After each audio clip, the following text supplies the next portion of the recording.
राधे राधे बहनों, जय श्री कृष्णा। आप सभी लोगों को धनतेरस और दीपावली की शुभकामनाएं।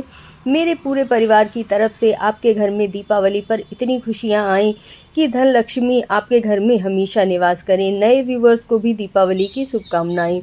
किस तरह से धनतेरस की पूजा करनी चाहिए, आजकल इतने ज़्यादा वीडियोस आ गए हैं कि समझ ही नहीं आता है कि किस तरह से पूजा करें।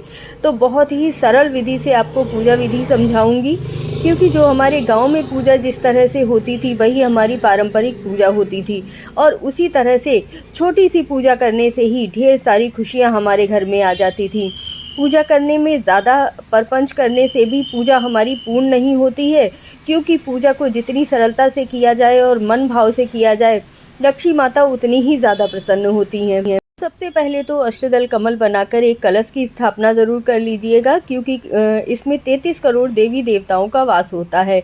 उसके पश्चात उसके अंदर सुपारी, लौंग, इलायची, पान का पत्ता, हल्दी की गांठ और एक सिक्का डाल दीजिएगा, और गंगा जल भी ज़रूर डालिएगा। इसके बाद आपको मौली ज़रूर बांधनी है, स्वास्तिक का निशान बनाना है। यदि स्वास्तिक नहीं बना पा रहे हैं तो आप 5 बिंदी कुमकुम की ज़रूर रखिएगा। इसके पश्चात आप उसके ऊपर दिया रख लीजिएगा, और अक्षत हो तो अक्षत, नहीं तो गेहूं भी रख सकते हैं। इस तरह से आपके कलश की स्थापना हो जाती है। उसके बाद थोड़े से अक्षत डालकर कुबेर महाराज को, धन्वंतरी महाराज को आपको विराजित करना है। अगर आपके पास श्री यंत्र हो तो आप श्री यंत्र भी रख सकते हैं। देखिए, मुख्य रूप से धनतेरस की पूजा में ये 5 नियम ज़रूर करने चाहिए। सबसे पहला नियम, अपने घर का शुद्धिकरण इस दिन ज़रूर करना है। तो किस प्रकार करेंगे वह वीडियो में ज़रूर देखिएगा। इसके बाद आपको अपनी बच्चों की नज़र ज़रूर उतारनी है। नज़र उतारने के 2 सरल टोटके बताऊंगी, तो वो आप कर लीजिएगा। इसके बाद दूसरा होता है कि किस प्रकार आपको स्नान करना है, क्योंकि इस समय कार्तिक का स्नान चल रहा है, तो इसीलिए स्नान की भी विशेष विधि है। गणपति भगवान का प्रथम पूजन किया जाता है, तो आप स्क्रीन पर देख रहे होंगे कि गणपति भगवान का पूजन भी बहुत ही आवश्यक होता है। जो बर्तन लेकर आएँ उसे किस प्रकार लेकर आना है, पूजा का शुभ मुहूर्त क्या है, और आपको कौन कौन सा पाठ करना है, ये भी देख लीजिएगा। आप पूजा स्क्रीन पर देख ही रहे होंगे कि सबसे पहले कुमकुम लगाना है, सभी भगवान को, देवी देवताओं को प्रणाम करना है और उनका आवाहन करना है कि भगवान मेरे घर में खुशियां लेकर आए, मेरा परिवार सुखी रहे। फिर उसके बाद उन्हें जनेऊ अर्पित कीजिएगा। आप जो भी सिक्का या कुछ लेकर आए हैं तो वो अर्पित कीजिएगा। धनिया रखना बहुत शुभ माना जाता है, और धन्वंतरी महाराज वैद्य कहे जाते हैं देवताओं के, जो हमारे रोगों को दूर करते हैं, तो इसीलिए गरम मसाले ज़रूर रखिएगा। इस दिन मिष्ठान में खील, खिलौना और बताशे लाना बहुत ही शुभ माना जाता है, तो वो भी ज़रूर धन्वंतरी महाराज को अर्पित कीजिएगा। और जो भी आप मिठाई लेकर आएँ, फल लेकर आएँ, खासकर सीताफल बहुत ही प्रिय होता है लक्ष्मी माता को, और वह धन्वंतरी महाराज को भी अर्पित किया जाता है। आइए अब हम बात कर लेते हैं कि सबसे पहले घर का शुद्धिकरण किस प्रकार करना है। तो आप थोड़ी सी हल्दी डाल लीजिए और पूरे घर में हल्दी से छिड़काव कीजिएगा। हल्दी का दरवाजे पर, अपने किचन के सामने स्वास्तिक ज़रूर बनाइएगा, बहुत ही शुभ माना जाता है। इस दिन हल्दी घर में शुभ संकेत लेकर आती है।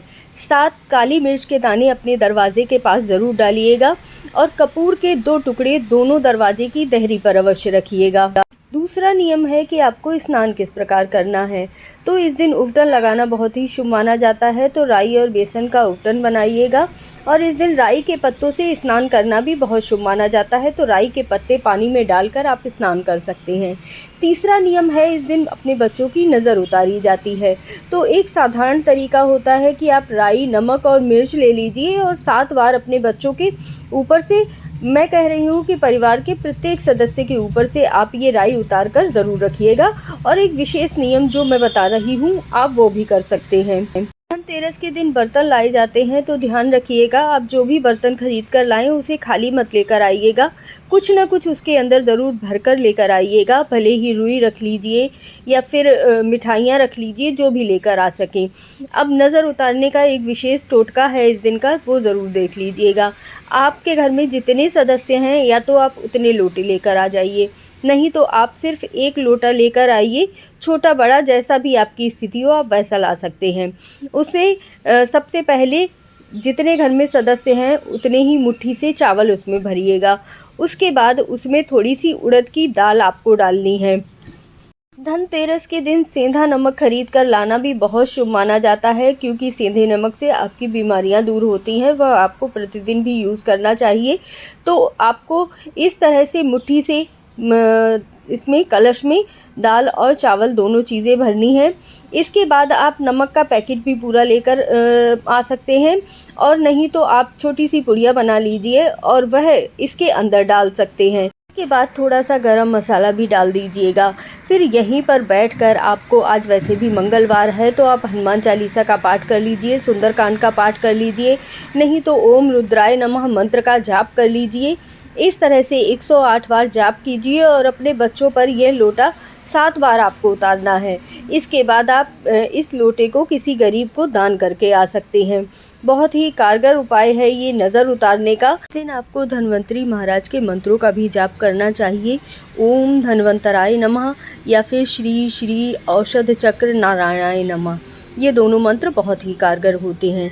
इस दिन आप संजीवनी मंत्र का और धन्वंतरी स्तोत्र का भी पाठ कर सकते हैं। आइए अब जानते हैं कि बर्तन खरीदने का शुभ मुहूर्त कब है। त्रयोदशी की शुरुआत 29 अक्टूबर 10:31 पर होगी और 30 अक्टूबर को समापन होगा। इस दिन बर्तन खरीदने का समय 11:48 से 12:15 तक और 1:30 से 3 बजे तक, शाम को 6 बजे से 9 बजे तक रहेगा।